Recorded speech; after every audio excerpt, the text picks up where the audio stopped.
Sociedad primitiva. La verdad es que para indemnizarme de los juegos de los hombres grandes, no encuentro nada más agradable que los juegos de los pequeños.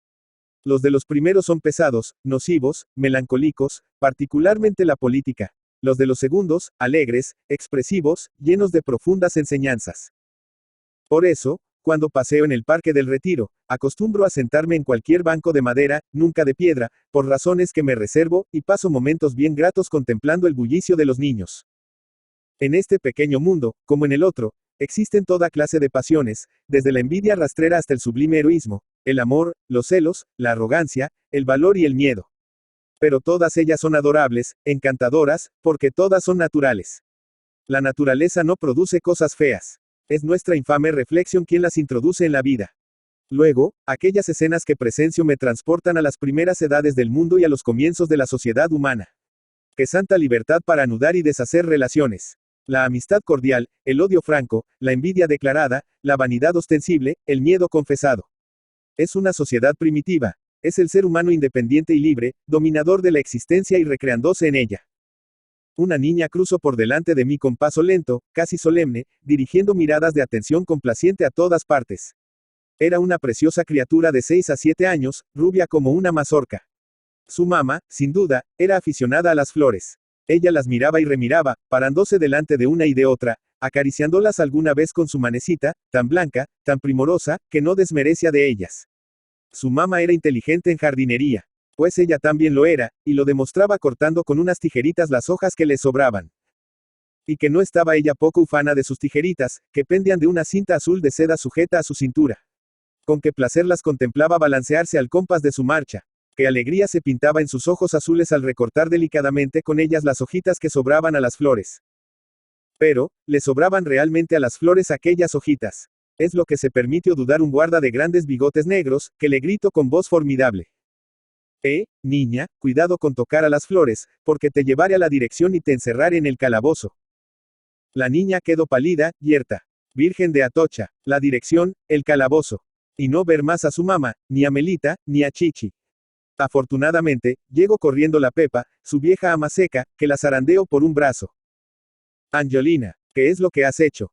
Tonta, retonta, atrevida. ¿No sabes que las flores no se tocan?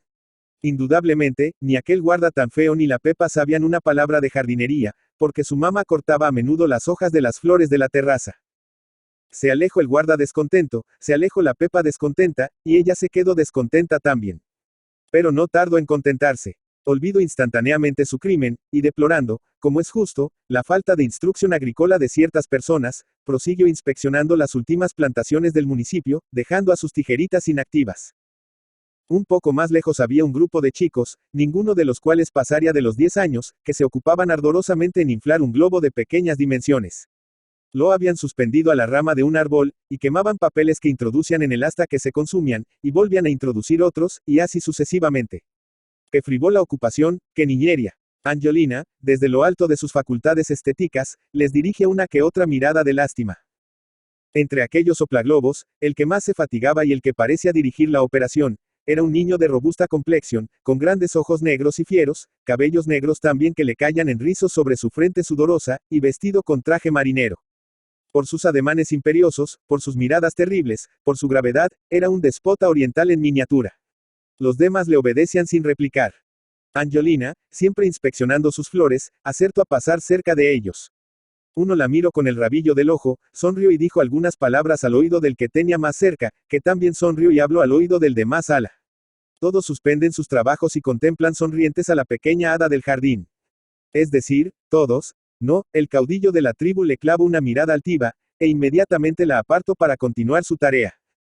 Angelina sintió sobre su frente el peso de aquellas miradas burlonas, y se ruborizó. Pero ¿qué es lo que se dicen? ¿Qué es lo que proyectan aquellos revoltosos?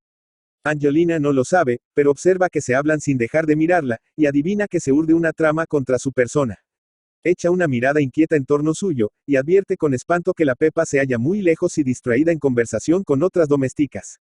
Todo podía esperarse de aquellos seres primitivos, en los cuales apuntaba solamente el alba de la conciencia ética. Y, en efecto, sin darle tiempo a huir, se encuentra rodeada súbitamente por ellos, la estrechan, lanzan gritos salvajes, ríen brutalmente, como los heroes de la Odisea, y, por fin, llevan su osadía hasta poner sus labios en el rostro de la preciosa niña. La indignación pudo en ella más que el miedo, como ha sucedido siempre con todas las doncellas cristianas. Que os pincho, comenzó a gritar blandiendo sus tijeritas. Pero no llegó a hacerlo, porque se hallaba mucho más alta en la escala de la evolución, y la horrorizaba verter una gota de sangre de su prójimo. Los bárbaros se aprovechan lindamente de aquel delicado sentido moral, y uno tras otro besan riendo sus candidas mejillas. Mas he aquí que la justicia del cielo, revistiendo la forma corporal y perecedera de la Pepa, cae inopinadamente sobre ellos. Bofetada de aquí, pescozón de ala, estirón de orejas a uno, de pelos a otro, en mucho menos tiempo de lo que tarda en decirse, pone en dispersión a aquella canalla. Y en virtud del impulso adquirido, nos complacemos en suponerlo, arremete también contra Angiolina, y planta 2 bofetadas en aquellas rosadas mejillas, un instante antes tan besuqueadas. Lloran los salvajes, llora su víctima y, caso admirable, llora también la justicia celeste. De ira, de remordimiento. Un minuto después, allí no había pasado nada. Los salvajes, satisfechos a medias de su correria, vuelven a la tarea de inflar el globo, y Angiolina es arrastrada al tribunal de las domésticas para ser juzgada. No se encontró ni sombra de culpabilidad en su conducta. Por tanto, fue absuelta libremente, con todos los pronunciamientos favorables. Limpiados sus ojos, restregadas sus mejillas hasta el rojo subido para borrar las huellas de aquellos besos groseros, Angiolina vuelve, como un pajarito alegre y petulante, a inspeccionar las flores. Poco a poco se va aproximando nuevamente al aduar de los bohemios, y pasa repetidas veces por delante de ellos.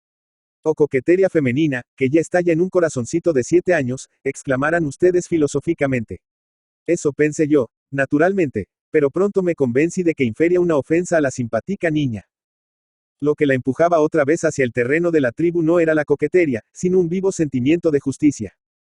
A pesar del aturdimiento y angustia en que la había puesto la agresión de los bárbaros, pudo observar que el jefe de ellos, aquel hermoso niño de ojos y cabellos negros, no había tomado parte en la algarada. Se había mantenido en su sitio, contemplando con mirada burlona y desdeñosa la fechoría de sus compañeros. Angiolina, al pasar por delante del grupo, le dirige a miradas penetrantes de curiosidad y gratitud. La vi vacilar, dar un paso hacia él, volver atrás. Por fin, se acerca con ademán resuelto y le dice: a ti, porque has sido bueno, a ti te doy un beso. Y, efectivamente, puso sus labios de coral en la atezada mejilla del caudillo. Este se deja besar inmóvil como una estatua, le dirige una larga y orgullosa mirada, y, haciendo un mohín de desdén, vuelve con el mismo afán a su tarea. Armando Palacio Valdés. Armando Palacio Valdés Entralgo, La Viana, Asturias, 4 de octubre de 1853, Madrid, 29 de enero de 1938, fue un escritor y crítico literario español, perteneciente al realismo del siglo XIX. Hijo de Silverio Palacio y Eduarda Valdés. Su padre era un abogado ovetense y su madre pertenece a una familia acomodada. Se educó en Avilés hasta 1865, en que se trasladó a Oviedo a vivir con su abuelo para estudiar el bachillerato, lo que entonces se hacía en el mismo edificio de la universidad. Por entonces leyó en su biblioteca la Ilíada, que le impresionó fuertemente y abrió su interés por la literatura y la mitología. Tras ello se inclinó por otras de historia. Por entonces formó parte de un grupo de jóvenes intelectuales mayores que el de los cuales se consagraron a la literatura Leopoldo Alas y Tomás Tuero, con los que entabló una especial amistad. Tras lograr su título de bachiller en artes en 1870, decidió seguir la carrera de leyes en Madrid, que concluyó en 1874. Perteneció a la tertulia del Billis Club junto con otros escritores asturianos. Dirigió la Revista Europea, donde publicó artículos que luego reunió en Semblanzas Literarias. También hay buenos retratos literarios en los oradores del Ateneo y en el Nuevo Viaje al Parnaso, donde desfilan conferenciantes, ateneístas, novelistas y poetas de la época. Escribió también como crítico, en colaboración con Leopoldo Alas, la literatura en 1881. Se casó 2 veces. Su primera esposa, Luisa Maximina Prendes, falleció en 1885 después de solo 1 año y medio de matrimonio. Se casó en 1899 en segundas nupcias con Manuela Vega y Gil, que le sobrevivió. Al morir José María de Pereda en 1906, ocupó el sillón vacante en la Real Academia Española. Marta y María por Favila en Avilés. Se dio a conocer como novelista con El señorito Octavio, 1881, pero ganó la celebridad con Marta y María, 1883, ambientada en la ciudad ficticia de Nieva, que en realidad representa Avilés. En esta época de su evolución literaria suele ambientar sus novelas en Asturias. Así ocurre también con El idilio de un enfermo, 1884, que es quizá su obra más perfecta por la concisión, ironía, sencillez de argumento y sobriedad en el retrato de los personajes, algo que Palacio Valdés nunca logró repetir. También de ambiente asturiano son José, 1885, y El cuarto poder, 1888, donde de la misma manera que en La regenta de Leopoldo Alas se realiza una sátira de la burguesía provinciana, se denuncia la estupidez de los duelos y la fatuidad de los seductores. Su novela Riverita, 1886, cuya segunda parte es Maximina, 1887, transcurre en Madrid y revela cierto pesimismo y elementos autobiográficos.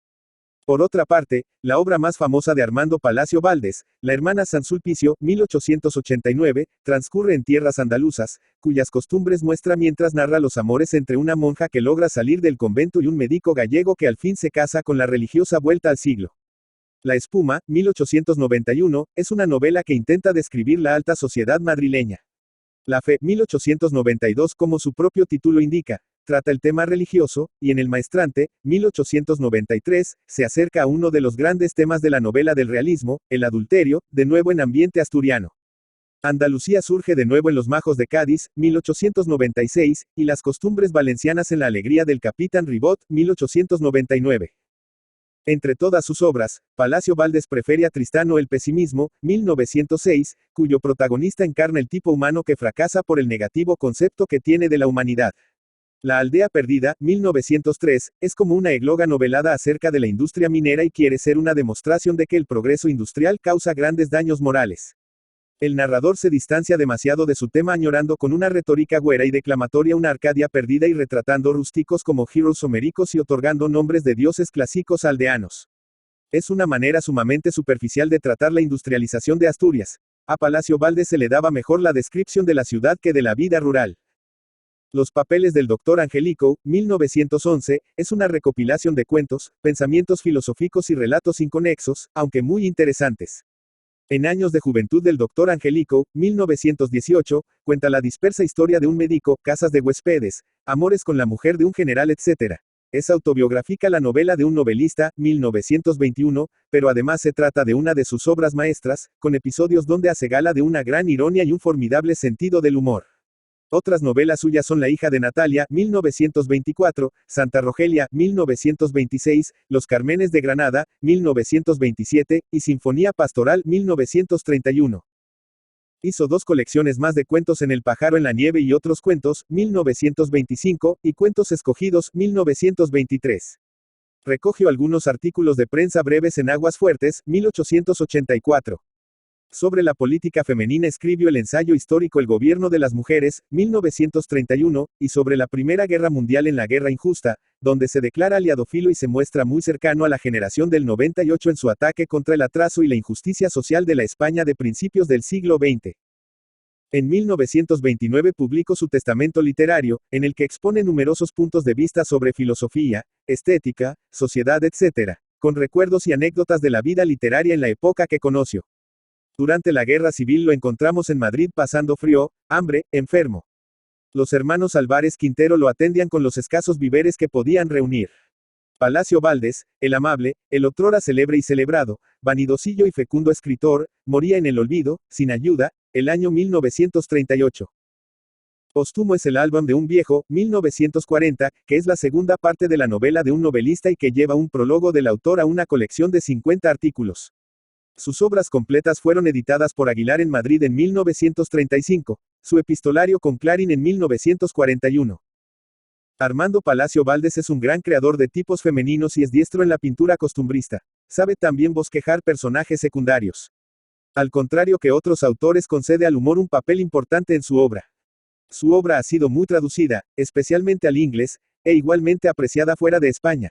Es seguramente junto a Vicente Blasco Ibáñez el autor español del siglo XIX más leído en el extranjero. Su estilo es claro y pulcro sin incluir neologismos ni arcaísmos.